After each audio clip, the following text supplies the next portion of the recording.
Ngaran kuring Ruslan. Kuring cicing di daerah Caringin, Kota Bandung. Pernah nama deket pisan ke pasar Caringin. Pengalaman ieu ke alaman ku kuring kurang leuwih 12 tahun ka tukang.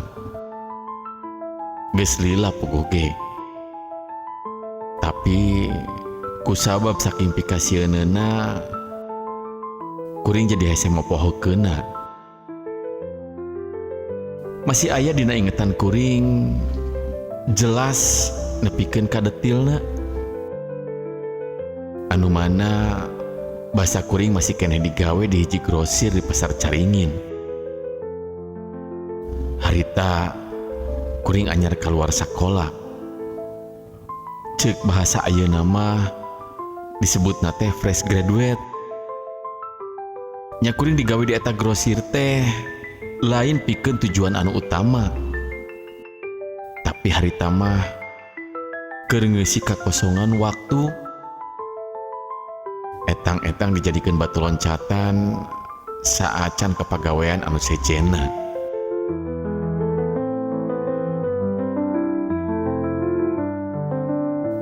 Kuring gawe di eta grosir salaku pagawe pura nguruskeun jeung manggulan barang dagangan lamun seger aya anu balanja. Ngaranna oge grosir nya anu meuli barang oge tangtuna dina jumlah atawa partai anu gede. Lolobana keur jualeun deui di warungna sewang-sewangan. Grosir tempat kuring digawe teh ayana di sisi jalan. Jeung mangrupa ruko 3 tingkat, di mana lantai anu katilu dipake jang pagawe anu cicing di dinya. Pagawe anu digawe di grosir eta kabehna aya 3 urang. Kaasup kuring anu kawilang pangorana. Anu duaan mah geus lumayan lila gawe di eta tempat. Jeung maranehna pugu imahna jararauh. Anu hiji urang Cililin. Jeung anu hiji deui mah anu geus panglilana digawe manehna urang Tasik. Kuring unggal poe balik ka imah. Kusabab imah kuring teu jauh ti tempat kuring digawe. Dunungan kuring manehna turunan Tionghoa. Imahna di Sumbersari. Ngan unggal poe sok ka toko grosir jang ngaladangan anu rek meuli. Eueuh anu kacaritakeun saela kuring mimiti digawe mah nya siga biasana pangalaman anyar keur jalma anu mimiti diajar digawe mah nyaeta can bener-bener paham kana ngaran barang jeung nundana di mana. Maklum, kuring masih butuh waktu keur ngebiasakeun pola gawena. Singket carita, geus aya sabulan kuring digawe. Nya kuring geus mimiti paham kana pagawean jeung dunungan ge geus percaya ka kuring. Dina hiji waktu salah saji babaturan gawe kuring anu urang Tasik keur balik heula ka lemburna. Lamun balik teh biasana sok 2 poe. Balik poe Sabtu sore, datang di ka grosir poe Senin subuh. Pagawe anu duaan eta lamun balik sok giliran dina sabulana. Harita poe Senin ngamimitian digawe dina minggu eta. Kuring digawe ngabantuan dunungan teh ukur 2an jeung babaturan anu urang Cililin teh.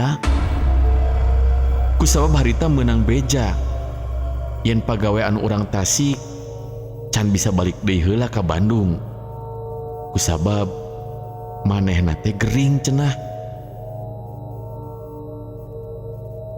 Kuring digawe teh dina unggal poena sok nepikeun ka magrib. Kusabab grosir tutupna jam 6 maghrib. keayaan grosir tara pernah sepi. Saban waktuna anu balanja silih ganti diisuk nepikeun karek tutup teh. Komo lamun poe Senen mah lolobana jalma anu balanja keur minuan eusi warungna nyokot waktuna di awal minggu. Jadi kuring jeung babaturan lumayan rada kawalahan kusabab kurang hiji partner di gawena. Keur sibuk kuring ngaladangan anu meuli tekung silila babaturan kuring ngomong yen manehna poe eta rek balik heula ka Cililin. Kusabab menang kabar lulurna aya anu maot. Nya manehna meta kuring keur sare di eta grosir jang ngajagaan. Kusabab babaturan anu hijina nya gering can bisa balik deui ka grosir. Nya daek teu daek kuring oge nyanggupan bari jeung kuring ngarasa bingung kusabab can kungsi ngalaman sare di eta tempat. Kuring nyanggupan tapi saacana kuring minta izin keur balik heula ka imah. Maksud keur nyokot salin pakaian supaya isukna langsung digawe deui teu kudu balik heula. Nya dunungan kuring ge ngijinan.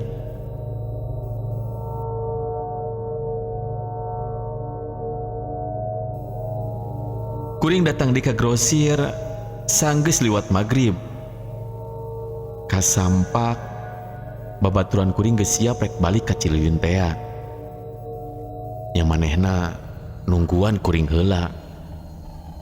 Ari dunungan mah di jam 5 ge geus pada baralik. Sanggeus panggih jeung kuring babaturan nunjuk-nunjukkeun rohangan-rohangan anu aya di ruko eta jeung tempat keur kuring sare. Sanggeus sagala di bejaan nya babaturan kuring langsung pamit yang balik ka lemburna.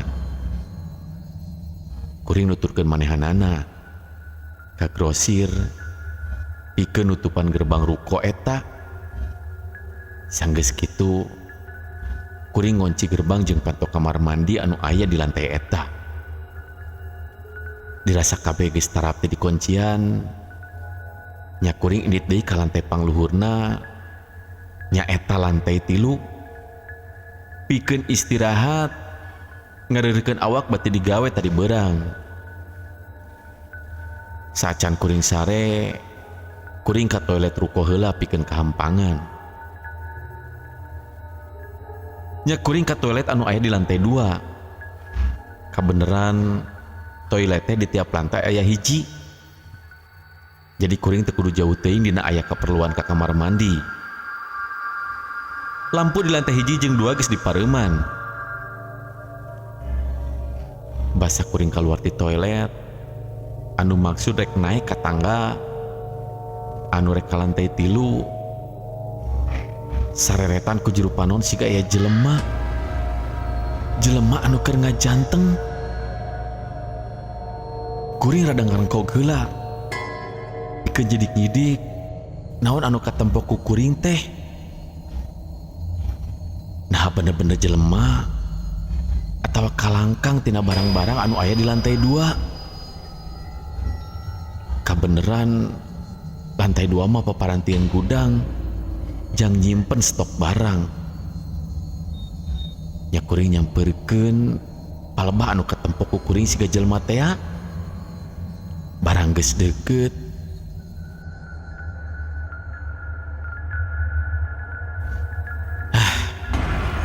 kasampak kaya nanaon.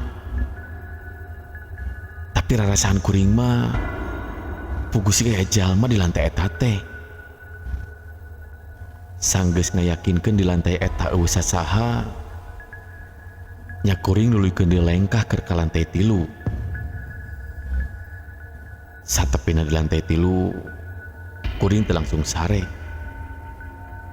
kusabab harita jam karek nunjukkeun jam 7 leuwih. Nya kuring gogoleran bari ngomeh HP bari jeung WhatsAppan jeung babaturan kuring.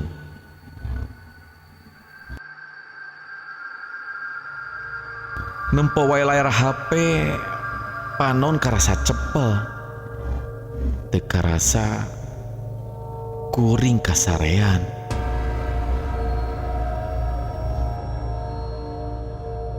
Lumayan lila kuring kasarean.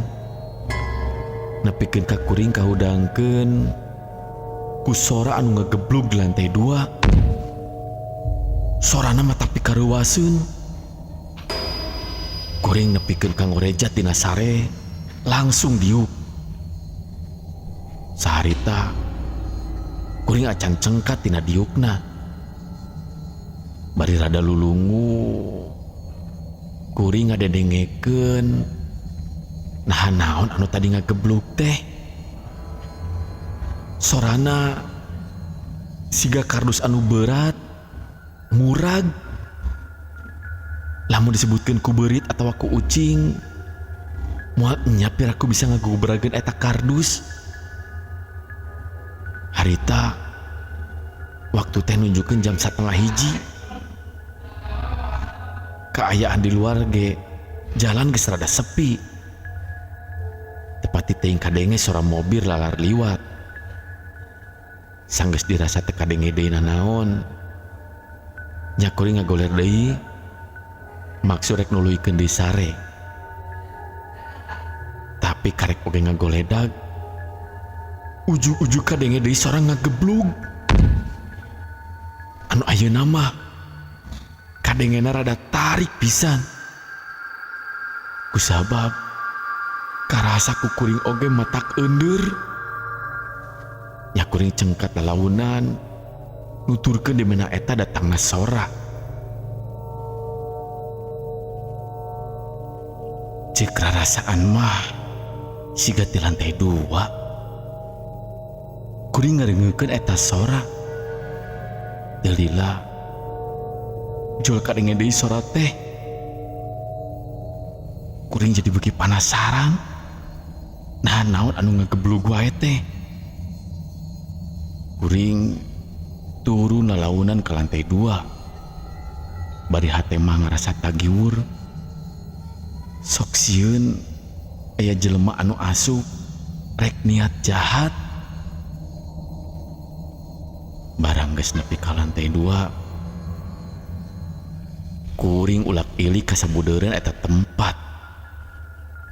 Kaayaan lumayan poek. Da puguh lampu teh geus dipoekan ku kuring.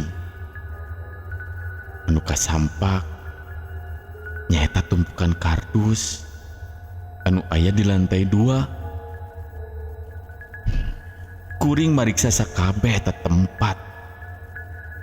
Maksudna rek neangan naon anu ngageblug teh. Kakenca jeung katuhu ku kuring direretan. Tapi puguh ge eueuh nanaon. Nepi ka panon sareret ngareret ka palebah juru rohangan. Siga aya anu ngadungkuk gede. Teu jelas katempona. Kusabab rada poek oge di palebah juru mah. Siga tumpukan kardus anu ditutupan ku kain hideung. Nya kuring ngawanikeun maneh nyampeurkeun naon eta teh. Kusabab aya rasa penasaran oge nempo eta barang. Barang di deketan ku kuring jol kaangse bau hangru anu njegok. Bauna mata kayang utah. Jeung tepung silila kadenge sora anu hos-hosan. Sora siga anu berat tapi gede kadengena. Kuring tingeureunkeun lengkah. Tuluy ngadeukeutan eta anu ngadungkuk teh. Barang geus rada deukeut. Nah, anu ngadungkuk teh siga anduk anu hideung jeung buluan. Tapi di sidik-sidik eta anu ngadungkuk teh siga anu oyag-oyagan. Dina kaayaan keur kitu, ujug-ujug eta anu ngadungkuk teh hirup siga makhluk gede anu keur nguliat. Nangtung nepikeun ka hampir ka jujul kana langit. Bari kadenge sorana ngagerem.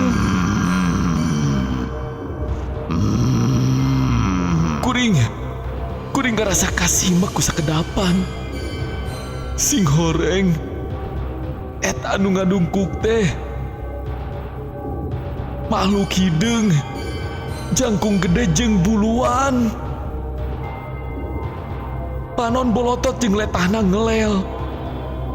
Hampir sadada eta letah ngelelna. Manehna ngabedegah hareupeun kuring. Bari panon mencrong ka kuring. Kuring harita keneh langsung ngagorowok alatan ku soak tea.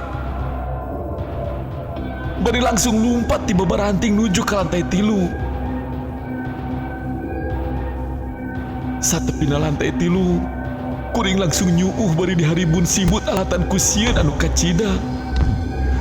Kadenge ku kuring sora anu gegebligan. Sing horeng sora anu ngagebluk teh sora lengkah eta makhluk. Kadang-kadang beuki lila eta sora lengkah beuki ngadeuketan ka lantai 3. Kuring sieun pisan. Sieun dikerekep ku eta makhluk. Kesang lembut, kesang badag, ngorolok tina awak kuring. Saking nandangan ka sieun, nepikeun ka kuring kapaehan teu inget di bumi alam.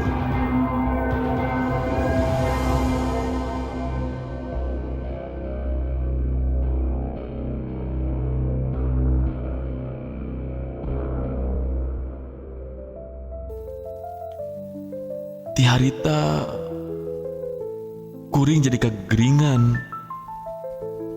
Mung digawe deui di eta tempat. Ngadenge cek beja ti 2 urang babaturan anu sok cicing di eta tempat. Puguh ge aya anu ngageugeuh eta tempat. Cenah mah ngahaja dipelakan ku nu boga tempat keur ngajaga eta tempat usahana. Sangkan gangguan ti jalma-jalma anu niat jahat.